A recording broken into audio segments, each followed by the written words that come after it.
ಸ್ನೇಹಿತರೆ, ಮೀಡಿಯಾ ಮಾಸ್ಟರ್ಸ್ಗೆ ಸ್ವಾಗತ ಸುಸ್ವಾಗತ. ಗೆಳೆಯರೆ, ಭಾರತವನ್ನು ವಿರೋಧಿಸಿ ಚೈನಾಗೆ ಹತ್ತಿರ ಆಗ್ತಾ ಇರೋದು ಮಾಲ್ಡೀವ್ಸ್ ಅಧ್ಯಕ್ಷ ಮುಯಿಜುಗೆ ತುಂಬಾನೇ ಕಾಸ್ಟ್ಲಿ ಆಗ್ತಾ ಹೋಗ್ತಾ ಇದೆ. ಚೈನಾದ ಬೇಹುಗಾರಿಕಾ ಹಡಗು ಮಾಲ್ಡೀವ್ಸ್ ಬಂದರನ್ನು ಪ್ರವೇಶ ಮಾಡೋದಕ್ಕೆ ಅಲ್ಲಿನ ಸರ್ಕಾರ ಅನುಮತಿ ಕೊಟ್ಟ ಬೆನ್ನಲ್ಲೇ ಅಲ್ಲಿನ ಪ್ರತಿಪಕ್ಷಗಳು ಸರ್ಕಾರದ ಕ್ರಮವನ್ನು ತೀವ್ರ ಪ್ರಮಾಣದಲ್ಲಿ ಟೀಕೆ ಮಾಡ್ತಾ ಇವೆ. ಹಿಂದೂ ಮಹಾಸಾಗರದ ರಕ್ಷಣೆ ಆಗದೇ ಇದ್ರೆ ಮಾಲ್ಡೀವ್ಸ್ ಸುರಕ್ಷಿತವಾಗಿರೋದಕ್ಕೆ ಸಾಧ್ಯ ಇಲ್ಲ. ಈ ನಿಟ್ಟಲ್ಲಿ ನಮ್ಮ ಅತ್ಯಂತ ಪುರಾತನ ಮಿತ್ರ ಹಾಗೂ ಪಾಲುದಾರ ದೇಶವನ್ನು ದೂರ ಮಾಡಿಕೊಳ್ಳೋದು ಆರೋಗ್ಯಕರ ಲಕ್ಷಣ ಅಲ್ಲ ಅಂತ ಅಲ್ಲಿನ MDP ಹಾಗೂ ಡೆಮೊಕ್ರೆಟಿಕ್ ಪಕ್ಷಗಳು ಅಧ್ಯಕ್ಷ ಮುಯಿಜುಗೆ ಎಚ್ಚರಿಕೆಯನ್ನು ಕೊಟ್ಟಿವೆ. ಈ ನಡುವೆ ನಾವು ಭಾರತದ ಪಡೆಗಳನ್ನು ಅಲ್ಲಿಂದ ವಾಪಸ್ಸು ಕರೆಸಿಕೊಳ್ಳುವ ಯಾವ ಆಲೋಚನೆಯನ್ನು ಇನ್ನೂ ಮಾಡಿಲ್ಲ ಅಂತ ಭಾರತೀಯ ನೌಕಾಪಡೆಯ ಮುಖ್ಯಸ್ಥ ಅಡ್ಮಿರಲ್ ಹರಿಕುಮಾರ್ ತಿಳಿಸಿದ್ದಾರೆ. ಇಲ್ಲಿ ಭಾರತ, ಚೈನಾ ಹಾಗೂ ಮಾಲ್ಡೀವ್ಸ್ ನಡುವಿನ ಸಂಘರ್ಷದಲ್ಲಿ ಈಗ ಅಮೆರಿಕ ಕೂಡ ಕಾಲಿಡುವ ಪ್ರಯತ್ನವನ್ನು ಮಾಡ್ತಾ ಇದೆ.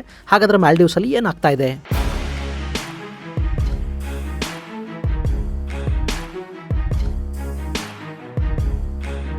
ಗೆಳೆಯರೆ, ಮಾಲ್ಡೀವ್ಸಲ್ಲಿ 5 ವರ್ಷ ಭಾರತ, 5 ವರ್ಷ ಚೈನಾ ಅನ್ನೋ ಥರದ ಪರಿಸ್ಥಿತಿ ನಿರ್ಮಾಣವಾಗ್ತಾ ಇದೆ. ಒಂದು ಕಾಲಕ್ಕೆ ಭಾರತದ ಜೊತೆ ಅತ್ಯುತ್ತಮ ಸಂಬಂಧವನ್ನ ಇಟ್ಕೊಂಡಿದ್ದ ಮಾಲ್ಡೀವ್ಸ್ ಅನ್ನು ಈ ಪುಟ್ಟ ದ್ವೀಪ ಸಮೂಹಕ್ಕೆ 2011ರಲ್ಲಿ ಚೈನಾ ಕಾಲಿಡಿತು. ಆನಂತರ ಆ ದ್ವೀಪವನ್ನು ಭಾರತದ ನೆರಳಿಂದ ಹೊರತಂದು ತನ್ನ ಪ್ರಭಾವವನ್ನಲ್ಲಿ ಬೆಳೆಸೋ ಪ್ರಯತ್ನಕ್ಕೆ ಚೈನಾ ಕೈ ಹಾಕ್ತು. ಅಲ್ಲಿ ಅಬ್ದುಲ್ಲಾ ಯಾಮಿನ್ ಅನ್ನೋ ನಾಯಕನಿಗೆ ವಿಪರೀತ ಪ್ರಮಾಣದ ಸಹಾಯ ಮಾಡ್ತು. ಯಾಮಿನ್ ಮಾಲ್ಡೀವ್ಸ್ ಅಧ್ಯಕ್ಷನಾಗೋದಕ್ಕೆ ಬೇಕಾದ ಎಲ್ಲ ನೆರವನ್ನು ಚೈನಾನೇ ಕೊಡ್ತು. ಹೀಗಾಗಿ 10 ವರ್ಷಗಳ ಹಿಂದೆ ಮೊದಲ ಬಾರಿ ಮಾಲ್ಡೀವ್ಸ್ ಅಲ್ಲಿ ಚೈನಾದ ಪ್ರಭಾವ ಶುರುವಾಯಿತು. ಚೈನಾ ಅಲ್ಲಿ ಒಂದಷ್ಟು ಹೂಡಿಕೆಗಳನ್ನು ಮಾಡ್ತು. ಸೈನೋ ಮಾಲ್ಡೀವ್ಸ್ ಬ್ರಿಡ್ಜ್ ಅನ್ನು ನಿರ್ಮಾಣ ಮಾಡ್ತು. ಆದರೆ ಅದರ ನಂತರದ ಚುನಾವಣೆಗಳಲ್ಲಿ ಯಾಮಿನ್ಗೆ ಸೋಲಾಯಿತು. ಅಲ್ಲಿ ಇಬ್ರಾಹಿಂ ಸೋಲಿ ಅನ್ನೋ ಅಧ್ಯಕ್ಷ ಆರಿಸಿ ಬಂದರು. ಆತ ಚೈನಾನ ದೂರ ಇಟ್ಟರು, ಭಾರತದ ಪರ ಒಲವನ್ನು ಬೆಳೆಸ್ಕೊಂಡ್ರು. ಕಳೆದ 5 ವರ್ಷಗಳ ಕಾಲ ಭಾರತ ಮಾಲ್ಡೀವ್ಸ್ಗೆ ಬೇಕಾದ ಎಲ್ಲ ಸಹಾಯಗಳನ್ನು ಮಾಡ್ತು. ಕೋವಿಡ್ ಸಮಯದಲ್ಲಿ ವ್ಯಾಕ್ಸಿನ್ ಮತ್ತು ಔಷಧಗಳನ್ನು ಮಾಲ್ಡೀವ್ಸ್ಗೆ ಕೊಡ್ತು. ಅಲ್ಲಿ ನಮ್ಮ 2 ಹೆಲಿಕಾಪ್ಟರ್ಗಳಿವೆ, ಒಂದು ಡಾರ್ನಿಯರ್ ವಿಮಾನ ಇದೆ. ಮಾಲ್ಡೀವ್ಸ್ ಅನ್ನೋದು ಹಲವಾರು ದ್ವೀಪಗಳಿಂದ ಕೂಡಿದ ಒಂದು ದೇಶ. ಅಲ್ಲಿ ಒಂದು ದ್ವೀಪವನ್ನ ಇನ್ನೊಂದರ ಜೊತೆ ಸಂಪರ್ಕಿಸೋದಕ್ಕೆ ಬೇಕಾದ ವ್ಯವಸ್ಥೆಗಳಿಲ್ಲ. ಅಲ್ಲಿನ ಮೀನುಗಾರರು ಸಮುದ್ರದಲ್ಲಿ ಅಪಾಯಕ್ಕೆ ತುತ್ತಾದ್ರೆ ಕಾಪಾಡೋದಕ್ಕೆ ಸಾಧ್ಯ ಆಗ್ತಾ ಇರಲಿಲ್ಲ. ತುರ್ತು ಚಿಕಿತ್ಸೆಗಾಗಿ ಅಲ್ಲಿನ ದ್ವೀಪವಾಸಿಗಳನ್ನ ಒಂದು ಕಡೆಯಿಂದ ಮತ್ತೊಂದು ಕಡೆಗೆ ಸಾಗಾಟ ಮಾಡೋದಕ್ಕೆ ಬೇಕಾದ ವ್ಯವಸ್ಥೆಗಳೂ ಇರಲಿಲ್ಲ.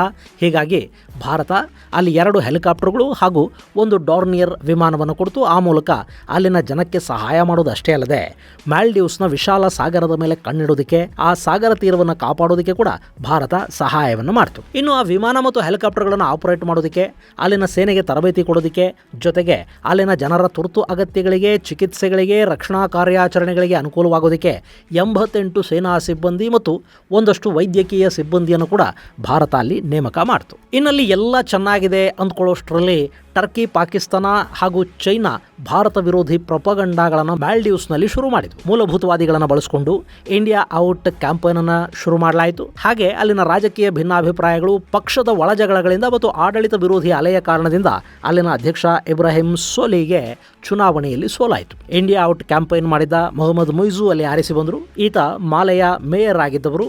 ಅಧ್ಯಕ್ಷರಾಗ್ತಾರೆ ಅಂತ ಬಹುಶಃ ಆತ ಕೂಡ ಅಂದ್ಕೊಂಡಿರಲಿಲ್ವೇನೋ. ಆದರೆ ಈ ಬಾರಿಯ ಚುನಾವಣೆಯಲ್ಲಿ ಚೈನಾದ ಕೂಸು ಯಾಮಿನ್ ಚುನಾವಣೆಯಲ್ಲಿ ಸ್ಪರ್ಧೆ ಮಾಡುವ ಅರ್ಹತೆಯನ್ನು ಕಳ್ಕೊಂಡ್ರು.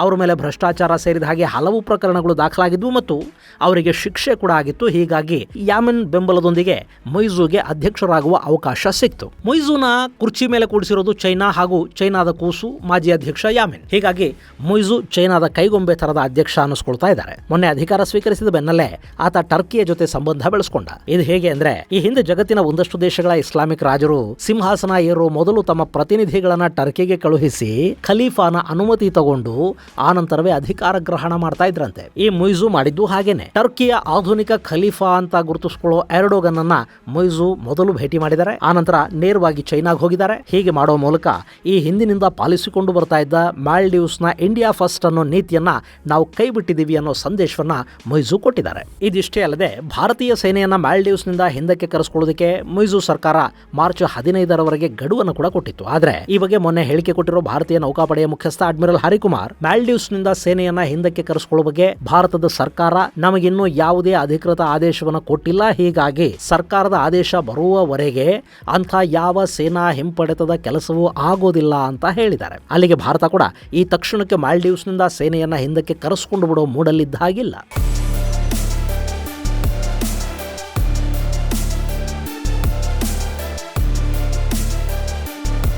ಗೆಳೆಯರೆ, ನೀವಿಲ್ಲಿ ನೋಡ್ತಾ ಇದ್ದೀರಲ್ಲ, ಇದು ಮಾಲ್ಡೀವ್ಸ್. ಹಲವಾರು ದ್ವೀಪಗಳ ಈ ಸಮೂಹಕ್ಕೆ ಅತ್ಯಂತ ವಿಸ್ತಾರವಾದ EEZ ಅಂದ್ರೆ ಎಕ್ಸ್ಕ್ಲೂಸಿವ್ ಎಕನಾಮಿಕ್ ಝೋನ್ ಸಿಕ್ಕಿದೆ. ಸಾಗರದ ನೀರಿನ ದೊಡ್ಡ ಪ್ರದೇಶ ಮಾಲ್ಡೀವ್ಸ್ ನ ಹಿಡಿತದಲ್ಲಿದೆ. ಇನ್ನು ಇದು ಹಿಂದೂ ಮಹಾಸಾಗರದಲ್ಲಿ ಅತ್ಯಂತ ಆಯಕಟ್ಟಿನ ಜಾಗದಲ್ಲಿರೋದ್ರಿಂದ ಇಲ್ಲಿ ನೌಕಾಪಡೆಯನ್ನ ನಿಯೋಜನೆ ಮಾಡಿದ್ರೆ ಗಲ್ಫ್ ಆಫ್ ಆಡನ್ ನಿಂದ ಕೇಪ್ ಆಫ್ ಗುಡ್ ಹೋಪ್ ವರೆಗಿನ ಪ್ರದೇಶದ ಮೇಲೆ ನಿಗಾ ಇಡೋದಕ್ಕೆ ಸಾಧ್ಯವಾಗುತ್ತೆ. ಹೀಗಾಗಿ ಭಾರತೀಯ ಪಡೆಗಳಲ್ಲಿವೆ. ಹಾಗಂತ ಅಲ್ಲೇನೋ ಭಾರತ ಸಾವಿರಾರು ಸೈನಿಕರನ್ನಿಟ್ಟಿಲ್ಲ. ಅಲ್ಲಿರೋದು ಬರೀ 88 ಮಂದಿ ಯೋಧರು ಮಾತ್ರ. ಇನ್ನು ಇದು ಆಯಕಟ್ಟಿನ ಜಾಗದಲ್ಲಿದೆ ಅನ್ನೋ ಕಾರಣಕ್ಕೇನೆ ಇದರ ಮೇಲೆ ಹಿಡಿತ ಸಾಧಿಸಬೇಕು ಅಂತ ಚೈನಾ ಕೂಡ ಪ್ರಯತ್ನ ಪಡ್ತಾ ಇದೆ. ಇನ್ನು ಇದು ಹಿಂದೂ ಮಹಾಸಾಗರದಲ್ಲಿರೋದ್ರಿಂದ ಈ ದ್ವೀಪದಲ್ಲಿ ಒಂದು ಹಿಡಿತ ಇಟ್ಟುಕೊಂಡ್ರೆ ಅರಬ್ಬರ ನೆಲಕ್ಕೆ ಮತ್ತೊಂದು ಬದಿಯಲ್ಲಿ ಬರಬಹುದು ಅಂತ ಟರ್ಕಿ ಕೂಡ ಯೋಚನೆ ಮಾಡುತ್ತೆ. ಹೀಗಾಗಿ ಟರ್ಕಿಗೂ ಮಾಲ್ಡೀವ್ಸ್ ಮೇಲೆ ಕಣ್ಣಿದೆ. ಹೇಳಿ ಇಸ್ಲಾಮಿಕ್ ದೇಶ.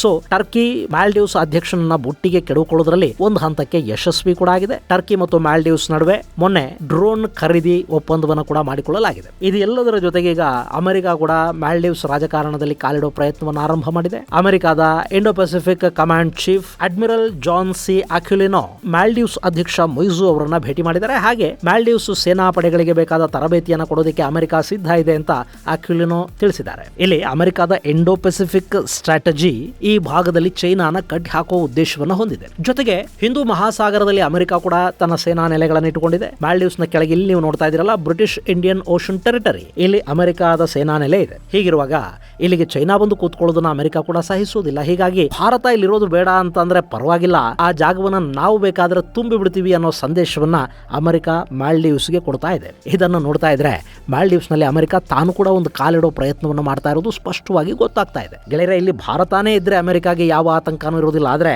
ಅಲ್ಲಿಗೆ ಚೈನಾ ಬರಬಾರದು ಅಷ್ಟೇ. ಭಾರತ ಕೂಡ ಇಲ್ಲಿ ಚೈನಾದ ಪ್ರಭಾವ ಹೆಚ್ಚಾಗಬಾರದು ಅಂತಲೇ ಬಯಸುತ್ತೆ.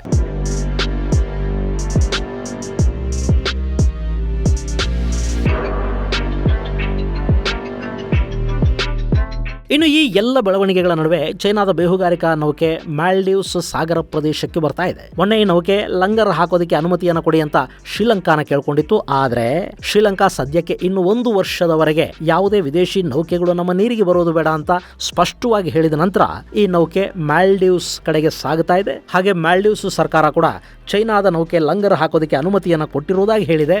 ಈ ಹೇಳಿಕೆ ಹೊರಬಂದ ಬೆನ್ನಲ್ಲೇ ಅಲ್ಲಿನ 2 ಪ್ರಬಲ ಪ್ರತಿಪಕ್ಷಗಳು ಅಂದ್ರೆ ಮಾಲ್ಡೀವಿಯನ್ ಡೆಮೊಕ್ರೆಟಿಕ್ ಪಾರ್ಟಿ ಹಾಗೂ ಡೆಮೊಕ್ರಾಟ್ಸ್ ಸದಸ್ಯರು ಸರ್ಕಾರದ ಚೈನಾ ಪರ ನಿಲುವನ್ನ ತೀವ್ರವಾಗಿ ಖಂಡಿಸಿದ್ದಾರೆ. ಭಾರತವನ್ನು ದೂರ ಮಾಡಿಕೊಳ್ಳುವುದು ಮಾಲ್ಡೀವ್ಸ್ಗೆ ಒಳ್ಳೆಯದಲ್ಲ ಅಂತ ಹೇಳಿರುವ ವಿರೋಧ ಪಕ್ಷಗಳು ಹಿಂದೂ ಮಹಾಸಾಗರದ ರಕ್ಷಣೆಯನ್ನ ನಿರ್ಲಕ್ಷಿಸಿದ್ರೆ ಮಾಲ್ಡೀವ್ಸ್ ತನ್ನ ಸುರಕ್ಷತೆಯನ್ನೇ ಕಳ್ಕೋಬೇಕಾಗಿ ಬರುತ್ತೆ. ಈ ನಿಟ್ಟಲ್ಲಿ ನಮ್ಮ ಪುರಾತನ ಮಿತ್ರ ಭಾರತವನ್ನು ದೂರ ಮಾಡ್ಕೋಬಾರದು ಅಂತ ಈ ಪಕ್ಷಗಳು ಹೇಳಿವೆ. ಇಲ್ಲಿ MDP ಅಂದ್ರೆ ಮಾಲ್ಡೀವಿಯನ್ ಡೆಮೊಕ್ರೆಟಿಕ್ ಪಾರ್ಟಿಯ ಅಧ್ಯಕ್ಷ ಹಾಗೂ ಮಾಜಿ ಸಚಿವ ಫಯಾಜ್ ಇಸ್ಮಾಯಿಲ್, ಮಾಲ್ಡೀವ್ಸ್ ಪಾರ್ಲಿಮೆಂಟ್ ನ ಡೆಪ್ಯೂಟಿ ಸ್ಪೀಕರ್ ಹಾಗೂ ಸಂಸದ ಅಹಮದ್ ಸಲೀಂ, ಡೆಮೊಕ್ರೆಟಿಕ್ ಪಾರ್ಟಿಯ ಅಧ್ಯಕ್ಷ ಹಸನ್ ಲತೀಫ್ ಮತ್ತು ಅಲ್ಲಿನ ಸಂಸದೀಯ ನಾಯಕ ಆಲಿ ಆಜಿಮ್ ಮುಂತಾದವರು ಜಂಟಿ ಪತ್ರಿಕಾಗೋಷ್ಠಿಯಲ್ಲಿ ಅಲ್ಲಿನ ಸರ್ಕಾರಕ್ಕೆ ಎಚ್ಚರಿಕೆಯನ್ನು ಕೊಟ್ಟಿದ್ದಾರೆ.